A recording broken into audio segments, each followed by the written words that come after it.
दोस्तों, Mona darling short film की तरफ से आपका वेलकम करता हूं।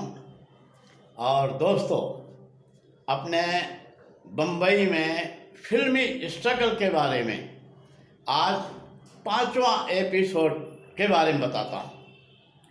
दोस्तों, आप हमारे channel Mona darling short film को सब्सक्राइब कर लें, जिससे मेरे फिल्मी लाइफ के बारे में, जो मैं बम्बई में फिल्मी लाइफ में का जो स्ट्रगल है, जो संघर्ष है, उसके बारे में जो बता रहा हूँ, आप सुनें, समझें।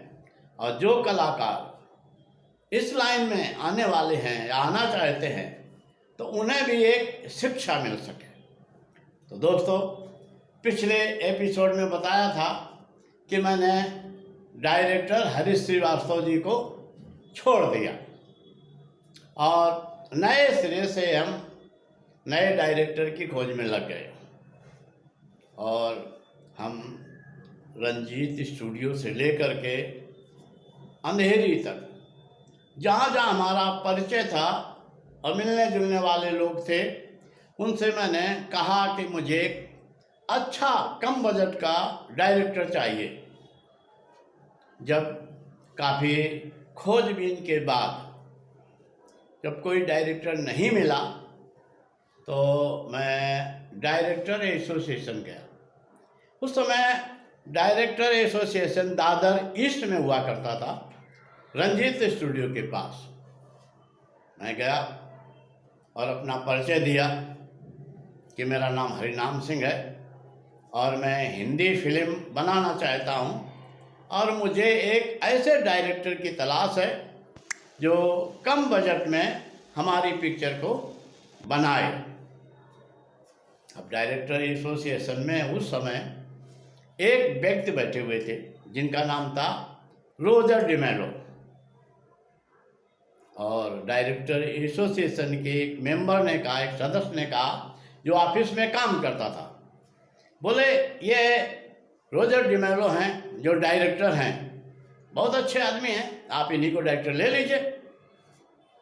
अब उनके सामने जब ये बात हो गई, और रोजर डिमेलो देखने में भी अच्छे आदमी लग रहे थे, और जब इन्होंने परिचय दिया, तो मैं क्रिश्चियन लोगों के प्रति थोड़ा नरम रुख रखता हूँ। यह सोचता हूँ कि ये लोग ज़्यादा धोखेबाजी 420 नहीं करते, अच्छे लोग होते हैं।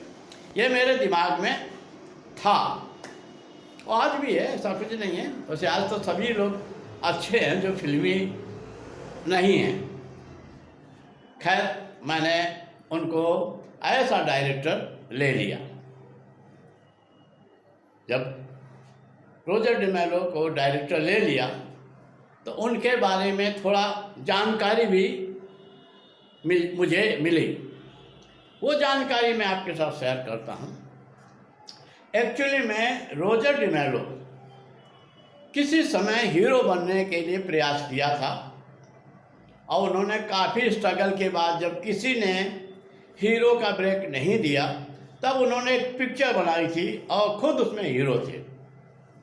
वो पिक्चर बन नहीं पाई, रिलीज नहीं पाई, और काफ़ी स्ट्रगल करने के बाद वो डायरेक्टर एसोसिएशन से डायरेक्टर का कार्ड बनवाया और डायरेक्टर के लिए स्ट्रगल करने लगे।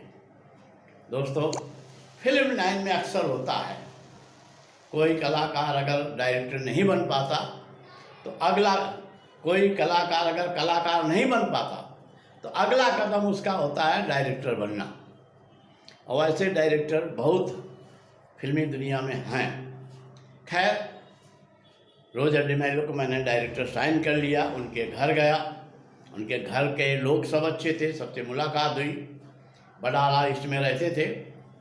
और जिस प्रकार से रोजर डिमेलो हमसे बात कर रहे थे, प्लानिंग समझा रहे थे, तो हमें अच्छा लगा। मुझे विश्वास हो गया कि ये आदमी एक फिल्म नहीं बना पाया, हीरो नहीं बन पाया, यह जरूर हमारे साथ अच्छा बर्ताव करेगा, हमारी फिल्म को पूरा करके रिलीज कराएगा। यह मेरा उसके ऊपर विश्वास हो गया और इसी प्रकार से काम आगे बढ़ा। जब मैंने उनको साइन कर लिया तो उन्होंने कहा कि इनाम सिंह, डायरेक्टर जो है एक शिप ऑफ द कैप्टन होता है। डायरेक्टर जो है पूरे सब काम करता है, तो मुझे एक अथॉरिटी लेटर दे दीजिए, लैब से दिलवा दीजिए, जिससे मैं आपका सब काम करूं, शूटिंग से लेकर पिक्चर रिलीज करने तक मैं आपकी फिल्म से जुड़ा रहूं और मैं सब काम करूं। तो मैंने कहा भाई आप लेटर बनवा लीजिए, मुझे क्या मालूम। तो वो लैब से एक लेटर बनवा कर लाए, जो ऐसा लेटर था जो इरोकबली लेटर था कि एक बार साइन करने के बाद उसे चेंज नहीं किया जा सकता है, कैंसिल नहीं किया जा सकता है। अब वो मैंने लेटर साइन करके रोजर डी मेलो जी को दे दिया। कुछ दिन तक तो वो हमारे ऑफिस आए, फिर बोले देखो हम दादर में जहाँ सब लोग आते हैं ना, मैं वहीं शाम को आता हूँ, वहीं अपना ऑफिस समझ लो, और यहाँ सब लोग मिलेंगे और थाना आने तक सबको कष्ट होगा। तो मैं मान लिया। 6 बजे से लेकर वो 10 बजे तक दादर ईस्ट में रंजीत स्टूडियो के बगल में बैठते और सभी टेक्नीशियन कलाकार सब मिलने के लिए आते, मैं भी जाता हूँ। अब यहाँ से रोजर डी मेलो जी ने क्या काम किया कि उन्होंने कहा कि देखो इनाम सिंह, अभी जो टीम आपने बनाई है तो आपकी टीम है और इस समय मैं डायरेक्टर हूँ, तो मेरे अनुसार टीम होनी चाहिए, क्योंकि मुझे काम करना है। स्पॉट बॉय क्या हो, कलाकार, कैमरामैन, कौन कौन होने चाहिए वो मेरे अनुसार होने चाहिए। मैं उनकी बात मान लिया कि आप बात सही कह रहे हैं, लेकिन मैंने उनसे कहा कि आप पूरी टीम बनाइए, इन कुछ लोगों को जिन्हें मैंने फाइनल किया है और अखबार में विज्ञापन देकर फाइनल किया है, उनको नहीं हटाएंगे। फिर भी उन्होंने काफ़ी कुछ हमारे लोगों को हटा दिया और मैं एडजस्टमेंट किया कि पिक्चर बनाना था और पिक्चर बनाने की तैयारी शुरू हो गई। अब दोस्तों, यहाँ मैं एक घटना के बारे में बताना चाहता हूँ। वो घटना मेरे लिए सबक था और आज उन सब डायरेक्टर प्रोड्यूसरों के लिए सबक हो सकती है, उन सब लड़कियों के लिए सबक हो सकती है जो हीरोइन बनना चाहती हैं। दोस्तों, हुआ है कि जब मैं थाना में हमारा ऑफिस था तो काफ़ी लोग मिलने आते थे, सिलेक्शन चल रहा था हीरो हीरोइन का, कलाकारों का, टेक्नीशियन का। तो मुलुंड से एक आदमी आया और बोला मुलुंड में एक लड़की है जो हीरोइन बनना चाहती है और रीना राय की बिल्कुल डुप्लीकेट है, आप उससे मिलो एक बार। मैं तो रीना राय जी का वो था, फैन था। मैं बोला अगर रीना राय जी की डुप्लीकेट मिलेगी तो मज़ा आ जाएगा। मैं दूसरे दिन उस व्यक्ति को लेकर गया उनके घर और बताया कि मैं एक प्रोड्यूसर हूँ और मैं हिंदी पिक्चर बना रहा हूँ और मुझे हीरोइन की तलाश है। उनकी माँ ने मुझे बैठाया और कम से कम 1 घंटा तक उनकी माँ ने मेरा इंटरव्यू लिया। फिल्म के बारे में पूछा, मेरे बारे में पूछा, बजट के बारे में पूछा।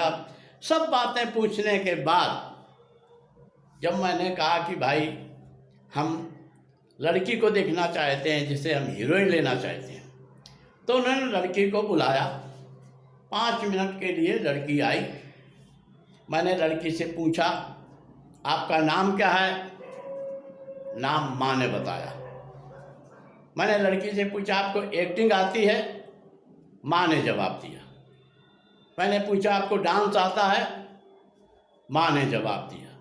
जो जो प्रश्न मैंने लड़की से पूछे तो उनकी माँ ने जवाब दिया और ऐसा जवाब दिया कि मुझे खुद उनके जवाब को जवाब देना पड़ा। खैर 5 मिनट के बाद लड़की चली गई। मैंने उनको धन्यवाद कहा और मैं बोला मैं दोबारा आता हूँ आपसे मिलने के लिए।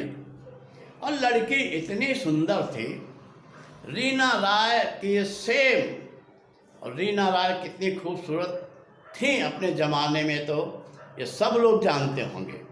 और मैं रीना राय का फैन, तो मैं तो पगला गया कि मुझे इसी लड़की को हीरोइन लेना है।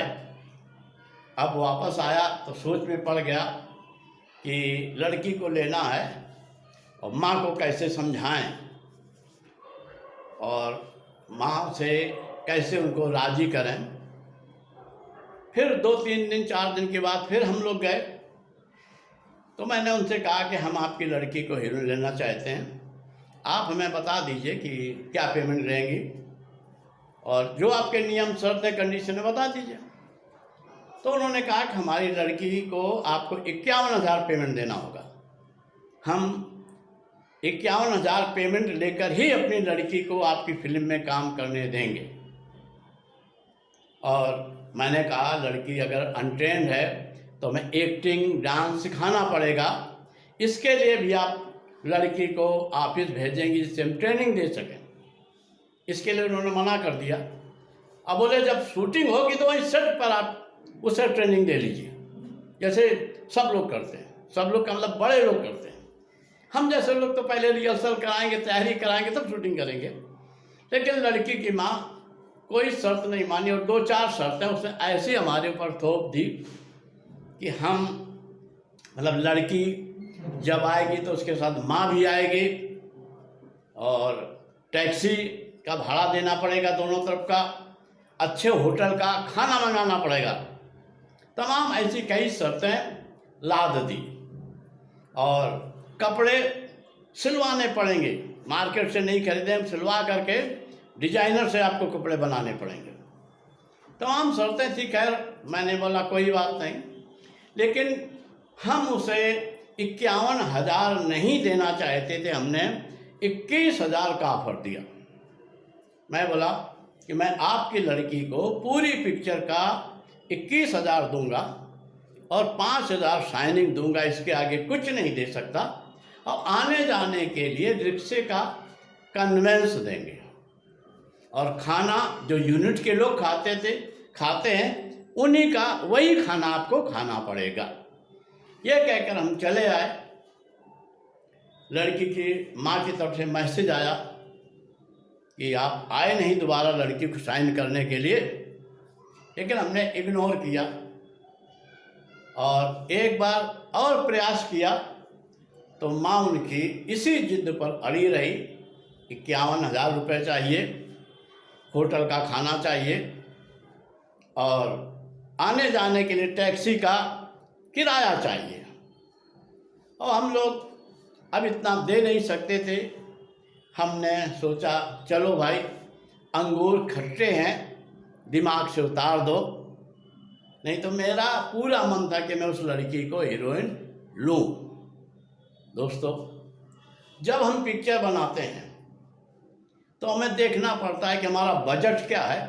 वही कलाकार या लड़की की माँ को सोचना होगा कि नई लड़की या नए कलाकार को क्या पेमेंट लेने का हक है और उन्हें क्या आता है।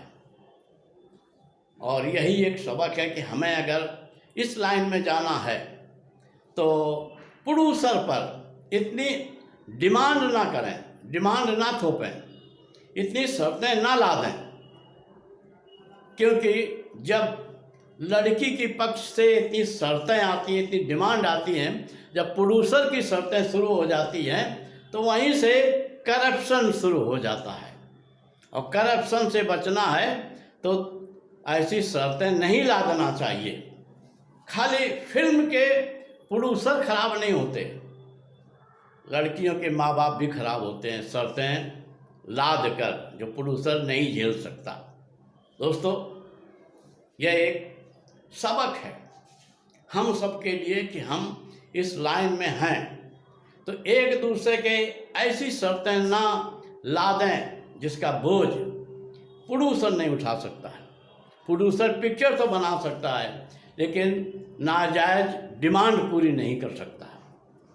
तो दोस्तों, आज का हमारा इतना ही है कि हम अपनी फिल्म लाइन के स्ट्रगल में यहाँ तक आए। इसके बाद हम 7 बंगला में 4 बंगला की 2 लड़कियाँ ली और वो दोनों लड़कियाँ बहुत अच्छी थी जो मुलुंड की लड़की से भी देखने में और काम करने में अच्छी थी, उन्हें डांस भी आता था, एक्टिंग भी आता था, सब कुछ आता था। दोस्तों, अब अगले एपिसोड में बताऊंगा शूटिंग मैंने शुरू की, उसके बारे में बताऊंगा।